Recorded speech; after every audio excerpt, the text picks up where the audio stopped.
Las ideas de la Ilustración. La Ilustración se define como un proceso histórico relevante a lo largo del siglo XVIII, durante el cual floreció el pensamiento racionalista y liberal en Europa. Las inquietudes enciclopedistas y didácticas impulsaron el desarrollo de las ciencias, las artes y la cultura a favor del saber y del progreso, pero, por lo mismo, fueron opuestas a la tradición política absolutista y a los dogmas religiosos predominantes. Se cuestionó el origen, la legitimidad de la autoridad del soberano, así como las estructuras políticas. De igual forma, se exigió respeto a las libertades y derechos naturales del ser humano. La fe en la razón desplazó al aristotelismo y a las creencias que el pensamiento cristiano aún sostenía en torno a un universo geocéntrico. La ideología burguesa estableció una empatía con aquellos intelectuales ilustrados que promovían los nuevos conocimientos enciclopedistas. Este proceso también se conoce como siglo de las luces o iluminismo y Francia se considera como su epicentro en el siglo XVIII. El pensamiento ilustrado propició el florecimiento del despotismo ilustrado, cuando las cortes europeas dieron paso a nuevas ideas iluministas en esferas diversas. Política, administración y burocracia. Economía. Artes y ciencias. Educación y cultura. Entre los más destacados déspotas ilustrados podemos identificar a Federico I de Prusia, María Teresa de Austria, Carlos I de España y Catalina de Rusia. El cambio fue parcial, ya que dichos monarcas no se desprendieron de todos los beneficios que les confería la centralización del poder. Las ideas de la Ilustración, vinculadas a la especulación científica de la época y a las inquietudes liberales de la burguesía, influyeron decisivamente en grandes movimientos políticos y sociales, entre los que destacan la Revolución Industrial desde finales del siglo XVIII y durante todo el siglo XIX. La independencia de las 13 colonias inglesas de Norteamérica en 1776. La Revolución Francesa de 1789. La emancipación de América Latina a principios del siglo XIX. Aspectos relevantes del pensamiento ilustrado. Entre los aspectos más relevantes del pensamiento ilustrado, podemos mencionar los siguientes. Racionalismo, la razón como fundamento de todos los conocimientos acerca de los fenómenos naturales y humanos. Aspectos relevantes del pensamiento ilustrado. Entre los aspectos más relevantes del pensamiento ilustrado, podemos mencionar los siguientes. Racionalismo, la razón como fundamento de todos los conocimientos acerca de los fenómenos naturales y humanos. Liberalismo, fe en el progreso material, político, económico y científico con base en las libertades de conciencia, de credo, de expresión económica, mercantil. Ideal político republicano, basado en la división de poderes y en los derechos inalienables e inherentes a la naturaleza humana. Libertad, propiedad, felicidad, igualdad, tolerancia.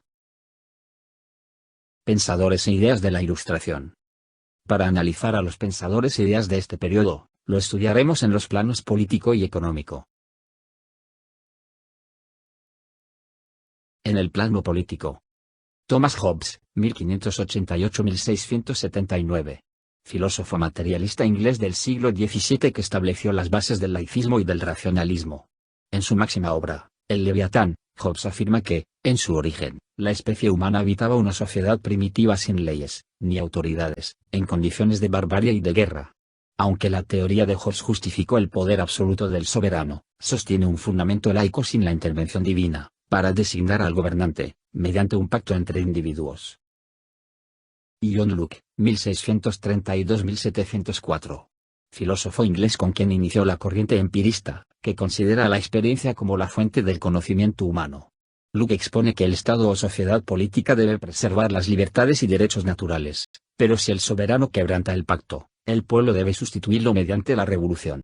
Esta idea liberal de Locke fue el fundamento de las revoluciones burguesas, contra los regímenes absolutistas a finales del siglo XVIII, en Norteamérica y en Francia. Charles Louis de Montesquieu, 1689-1755. Es un importante precursor de las revoluciones liberales, y en su obra El espíritu de las leyes fundamentó la necesidad de dividir los poderes en ejecutivo y legislativo para conseguir el equilibrio dentro de una república. Aconseja limitar la autoridad del soberano para evitar excesos de poder en contra de las libertades civiles. Juan Jacobo Rousseau, 1712-1778.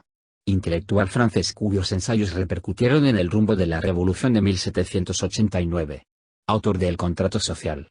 Fue promotor de la soberanía popular al afirmar que es la voluntad del pueblo la que debe influir en la elaboración de las leyes y en la elección de autoridades. François-Marie Atouet, Voltaire. 1694-1778. Defensor de la tolerancia en la vida política y religiosa, se le reconoce como una especie de dramaturgo que a través del teatro recreó en forma irónica las costumbres y vicios de la nobleza francesa y del clero en decadencia, poco antes de la Revolución Francesa. François Quesnay, 1704-1776. Define la hipótesis de la fisiocracia, según la cual la agricultura debe orientar la producción económica de un reino, sin que las disposiciones de la autoridad soberana pretendan someter a las leyes naturales que rigen sobre el cultivo de la tierra. Quesnay sugiere que se permita a los productores del campo trabajar en forma acorde con los preceptos de la naturaleza. Adam Smith, 1723-1790. Fue autor de La riqueza de las naciones, un importante texto económico, en el que establece el principio de la libertad económica, independiente del poder político, según leyes propias de la producción, como el ciclo de la mercancía y la ley de oferta y demanda para regular el precio de las mercancías. El liberalismo económico exige que el soberano no intervenga en asuntos relativos a la actividad productiva, y que evite los gravámenes arancelarios, para permitir la libre competencia entre los individuos.